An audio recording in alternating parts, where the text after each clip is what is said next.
अगर मैं क्या करता हूं, डिस्प्लेसमेंट इस तरफ करता हूं तो फोर्स उस तरफ लग रहा है।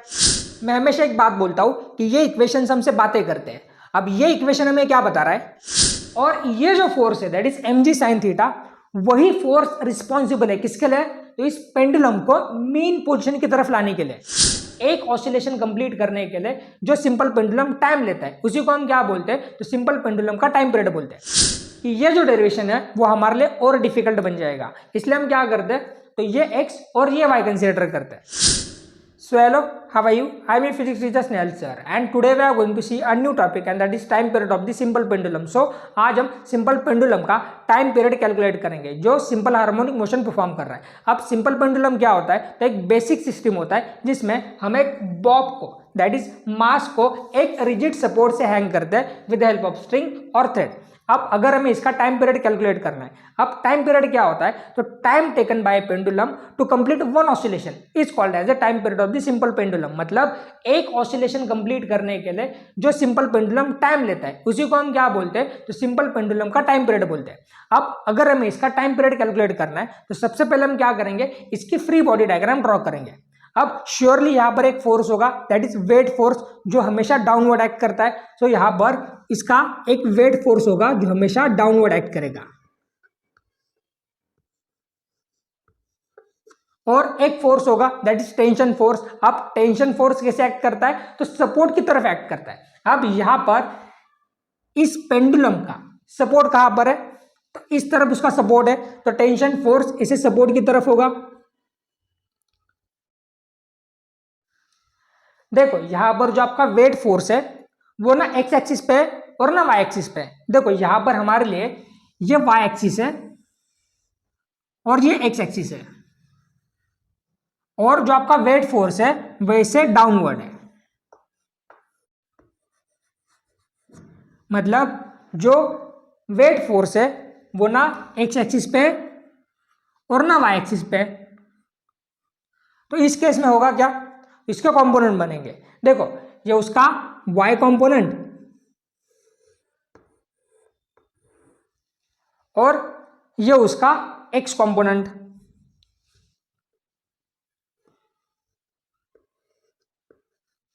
अब हमें क्या करना होगा, तो बस थीटा चेक करना होगा कि थीटा किस एक्सिस के साथ बन रहा है। अब देखो अगर ये थीटा है तो श्योरली ये भी थीटा होगा, है ना, मतलब ये भी होगा आपके लिए थीटा, दैट इज ये होगा आपके लिए थीटा, और थीटा इस एक्सिस के साथ बन रहा है तो ये होगा आपके लिए mg cos थीटा। तो ये होगा आपके लिए mg cos थीटा, और उसका अपोजिट मतलब ये होगा आपके लिए mg sin थीटा। सो ये होगा आपके लिए mg sin थीटा।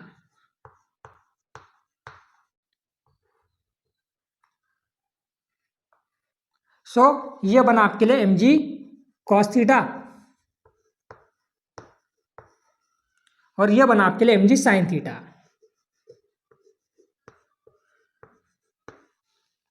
देखो यहां पर हम नॉर्मल x मतलब ये x और ये y भी कंसीडर कर सकते हैं।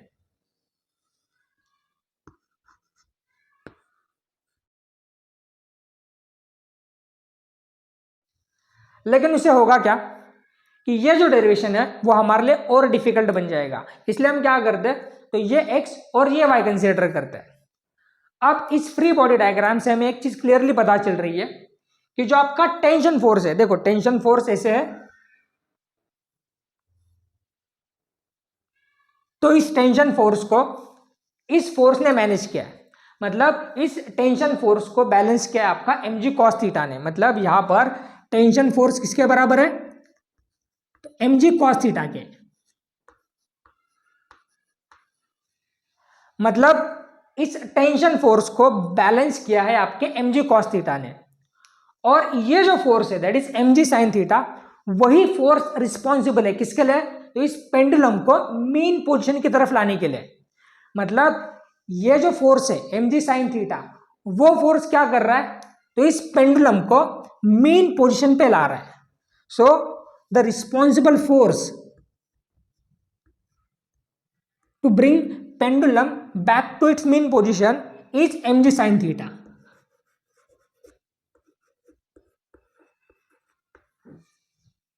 और यहां पर ये माइनस साइन कहां से आया? तो देखो आप डिस्प्लेसमेंट कर रहे हो इस तरफ, देखो ये डिस्प्लेसमेंट आप कर रहे हो इस तरफ, लेकिन ये फोर्स क्या कर रहा है? तो इस तरफ एक्ट कर रहा है। मतलब जिस डायरेक्शन में डिस्प्लेसमेंट है, देखो यहां पर x क्या है तो डिस्प्लेसमेंट है, मैंने जो डिस्प्लेसमेंट किया है ना ये वाली डिस्प्लेसमेंट, ये डिस्प्लेसमेंट ये आपकी इस डायरेक्शन में, लेकिन ये फोर्स कहां लग रहा है? तो इस डायरेक्शन में लग रहा है। देखो ये फोर्स लग रहा है इस तरफ, इसलिए यहां पर क्या हुआ है? तो माइनस साइन आया है। हालांकि इसको हम रिस्टोरिंग फोर्स बोलते हैं। अब हम क्या करेंगे, यहां पर फोर्स की वैल्यू सब्स्टिट्यूट करेंगे न्यूटन सेकंड लॉ से। फोर्स क्या होता है? तो mass into acceleration, that is Newton second law is equal to minus M G sine theta. अब यहां से ये m और m कैंसिल होगा, और अगर आपका थीटा बहुत स्मॉल है, मतलब if theta is very small, then sine theta किसके बराबर होता है? वो होता है थीटा के बराबर, है ना। मतलब अगर आपका थीटा बहुत कम है, स्मॉल एंगल है, तो हम sine theta is equal to theta बोलते हैं। सो इसलिए यहां पर हम क्या करेंगे, तो साइन थीटा की जगह पे थीटा सब्स्टिट्यूट करेंगे। So A is equal to minus G as it is theta. और अब हम क्या करेंगे, तो यहां पर इस थीटा की वैल्यू सब्स्टिट्यूट करेंगे, और थीटा की वैल्यू सब्स्टिट्यूट करने के लिए हम यूज करेंगे प्लेन एंगल का। अब प्लेन एंगल क्या होता है? तो ये आर्क ए बी इस सर्कल के सेंटर पे जो एंगल सस्टेन करता है उसी को हम क्या बोलते हैं?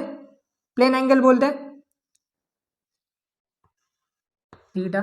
सपोज ये आर इसके रेडियस है। अब प्लेन एंगल क्या होता है? तो theta is equal to arc A B divided by ये distance, that is R. So अगर हम यहां पर प्लेन एंगल का यूज करेंगे तो यहां पर हमें थीटा कितना मिलेगा? तो देखो ये दोनों डिस्टेंस सेम है length, so theta that is plane angle is equal to सामने वाला distance that is arc A B. मतलब यहां पर जो डिस्टेंस हमने कंसिडर किया है डिस्प्लेसमेंट वो कितनी है? x है, तो x डिवाइडेड बाय l। तो थीटा में कितना मिलेगा यहां से? Theta is equal to x by l. That is अगर हम इस थीटा की वैल्यू इस इक्वेशन में सब्स्टिट्यूट करेंगे तो हमें a इज इक्वल टू कितना मिलेगा? a इज इक्वल टू ये minus n as it is g into x by l. ये हटा के फिर से एक बार लिखा है। अब इस इक्वेशन को हम इक्वेशन फर्स्ट बोलते हैं। सो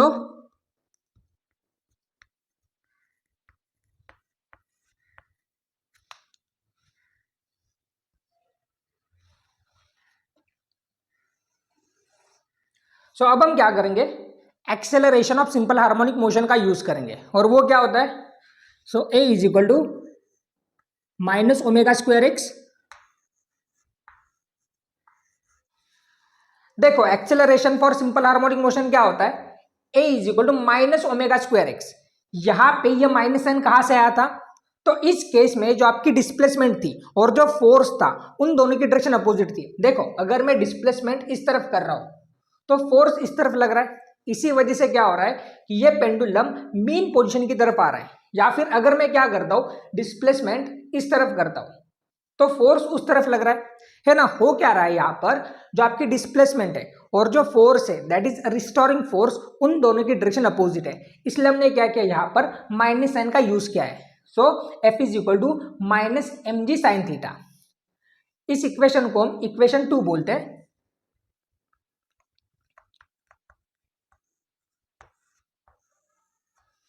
अब इक्वेशन 2 एंड इक्वेशन फर्स्ट की एलएचएस सेम है, तो हम क्या करेंगे, उनके आरएचएस भी सेम कंसीडर करेंगे, है ना। देखो इक्वेशन 2 एंड इक्वेशन 1 इन दोनों की एलएचएस सेम है ए ए। सो हम क्या कर सकते हैं, उनके आरएचएस भी सेम कंसीडर कर सकते हैं। So minus g x by l that is RHS of equation first is equal to minus omega square x, that is RHS of equation 2। अब यहां से ये x और ये x कैंसिल होगा, और ये माइनस और ये माइनस ये प्लस बन जाएगा। सो इक्वेशन क्या बचा हमारे लिए, G/L is equal to omega square. देखो यहां पर x कैंसिल हुआ है, यहां पे बचा क्या, तो G/L, ये माइनस और ये माइनस प्लस हुआ, so G/L is equal to omega square. अब हम क्या करेंगे, तो दोनों तरफ स्क्वायर रूट लेंगे। So under root G/L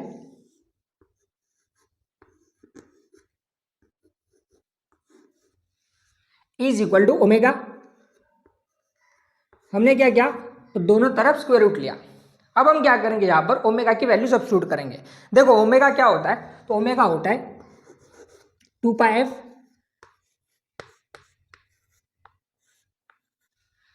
and f होता है 1/t। सो f होता है आपका 1/t। सो ओमेगा कितना होगा, देखो हम क्या करेंगे, इस f की वैल्यू इस इक्वेशन में सब्स्टिट्यूट करेंगे। सो ओमेगा हमें मिलेगा, omega is equal to 2π/t।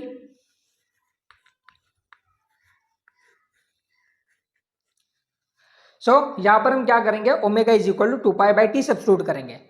सो और हम क्या करते हैं, इस अंडर रूट G/L को under root G and under root L substitute करते हैं।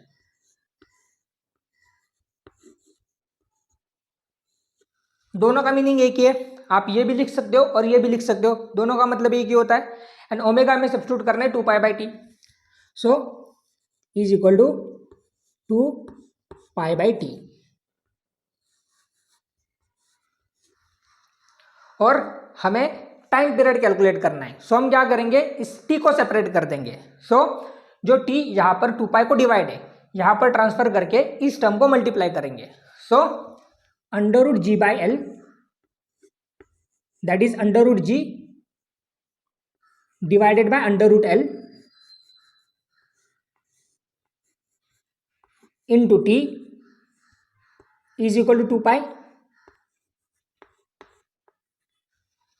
और अब हम क्या करेंगे, तो इस t को सेपरेट करेंगे। कैसे, तो अंडर रूट G t को मल्टीप्लाई है, तो यहां पर ट्रांसफर करके 2π को डिवाइड कर देंगे। And under root L t को डिवाइड है, सो हम यहां पर ट्रांसफर करके 2π को मल्टीप्लाई करेंगे। सो हमारे पास इक्वेशन क्या होगा, देखो t इज इक्वल टू ये 2π as it is, under root L आपको 2π को मल्टीप्लाई करना है। So under root L and under root G t को मल्टीप्लाई है, तो यहां पर ट्रांसफर करके 2π को डिवाइड करना है। So divided by under root G, that is, इसको हम किस तरह लिख सकते हैं, so t is equal to 2π under root L/G। और ये होगा हमारे लिए final answer, that is time period of the simple pendulum के लिए फाइनल आंसर। और मैं हमेशा एक बात बोलता हूं कि ये इक्वेशन हमसे बातें करते हैं। अब ये इक्वेशन हमें क्या बता रहा है कि जो time period of the simple pendulum है वो डिपेंड किस पे कर रहा है, तो बस length of the pendulum, that is length of the pendulum and g that is acceleration due to gravity.